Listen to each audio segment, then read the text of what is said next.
Komisi Keluarga Keuskupan Agung Medan dengan bangga mempersembahkan Inspirasi Sabda bagi Keluarga edisi Selasa 13 September 2022. Inspirasi Sabda bagi kita pada hari ini diambil dari Injil Lukas 7 ayat 11 sampai 17.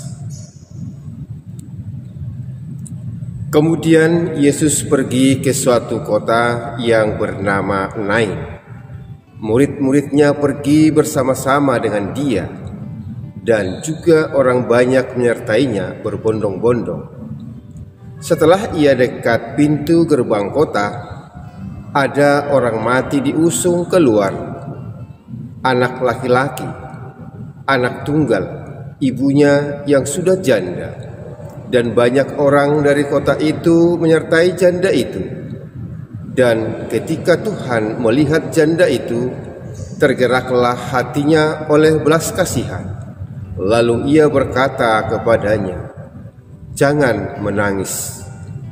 Sambil menghampiri usungan itu, ia menyentuhnya. Dan sedang para pengusung berhenti, ia berkata, "Hai anak muda, aku berkata kepadamu, bangkitlah." Maka bangunlah orang itu dan duduk, dan mulai berkata-kata, dan Yesus menyerahkannya kepada ibunya. Semua orang itu ketakutan, dan mereka memuliakan Allah sambil berkata, "Seorang nabi besar telah muncul di tengah-tengah kita, dan Allah telah melawat umatnya." Maka tersiarlah kabar tentang Yesus di seluruh Judea dan di seluruh daerah sekitarnya. Demikianlah sabda Tuhan. Terpujilah Kristus. Hai anak muda, bangkitlah. Bapak, Ibu, saudara-saudari, dan keluarga yang terberkati, Injil hari ini berkisah tentang bagaimana Yesus membangkitkan seorang yang sudah meninggal di kota Nain. Ini anak tunggal dan anak seorang janda. Dalam kisah ini juga digambarkan bahwa Yesus tergerak hatinya oleh belas kasihan melihat seorang janda yang sedang berduka. Lalu Yesus sekurang-kurangnya mengambil dua tindakan. Yang pertama, Yesus menghampiri dan menyentuh seorang muda yang sudah meninggal. Dan yang kedua, Yesus berkata, "Hai anak muda, aku berkata kepadamu, bangkitlah." Dan seketika itu juga orang muda itu bangkit dan mulai berkata-kata. Bapak, Ibu, suatu peristiwa ajaib, suatu peristiwa mukjizat yang boleh kita saksikan lewat peristiwa Injil hari ini. Di masa hidupnya Yesus bisa menghidupkan orang-orang yang sudah meninggal. Tapi saat ini, peristiwa seperti ini sepertinya sudah tidak kita temukan lagi dalam kehidupan nyata. Bapak, Ibu, saudara-saudara, dan keluarga-keluarga yang dikasihi Tuhan, apakah kita pernah mengalami kematian-kematian di dalam kehidupan kita? Sekurang-kurangnya, kematian-kematian yang mungkin pernah kita alami, baik secara rohani maupun psikologis, mungkin juga sering terjadi dalam kehidupan sehari-hari. Kematian-kematian psikologis yang mungkin kita hadapi, misalnya ada kematian semangat. Kadang banyak orang kita lihat hidup tanpa gairah atau bahkan tanpa harapan, sehingga hidupnya begitu saja berlalu tanpa harapan yang kuat. Dan yang kedua juga mungkin ada kita lihat kematian kreativitas. Ada juga banyak di sekitar kita orang-orang yang tanpa karya, hidup ya tanpa usaha, tanpa karya, ataupun sudah tanpa kreasi, karena memang sepertinya hidup tak berdaya. Bahkan yang ketiga, mungkin juga di sekitar kita ada yang mengalami kematian kepedulian. Nah, begitu banyak kadang jeritan, banyak kondisi-kondisi yang memang membutuhkan kehadiran kita, kehadiran orang lain.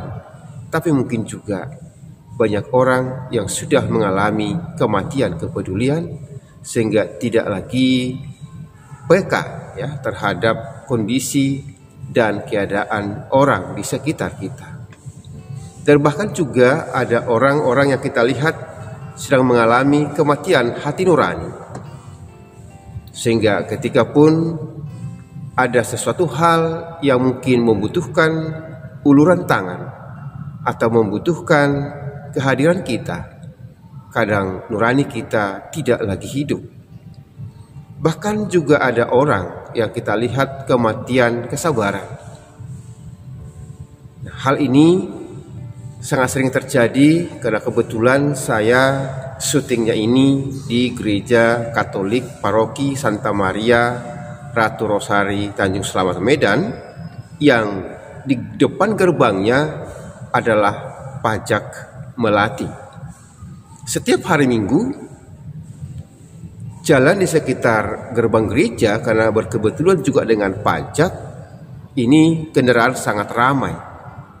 Nah, maka seringkali terjadi kemacetan lalu lintas ketika umat Santa Maria Ratu Rosari pulang dari gereja.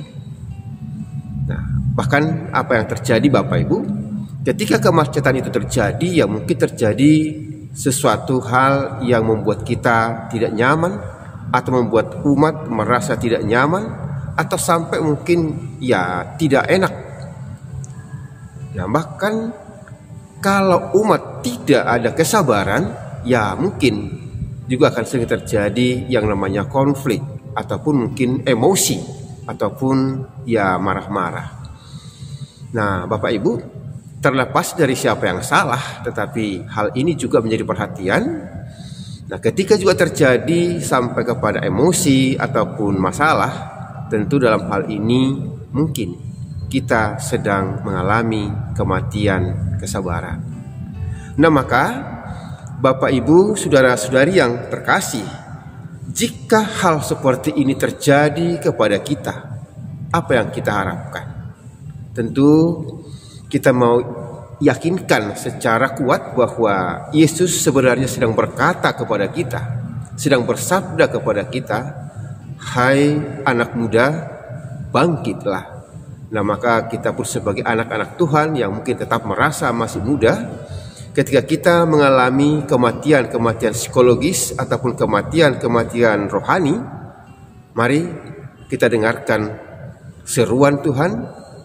Kita dengarkan sabda Tuhan yang tegas berkata, "Hai anak muda, bangkitlah." Maka segera kita akan bangkit dari kelemahan kita, bangkit dari kekurangan kita, bangkit dari kemalasan, dan bukan bangkit dari ketidaksabaran.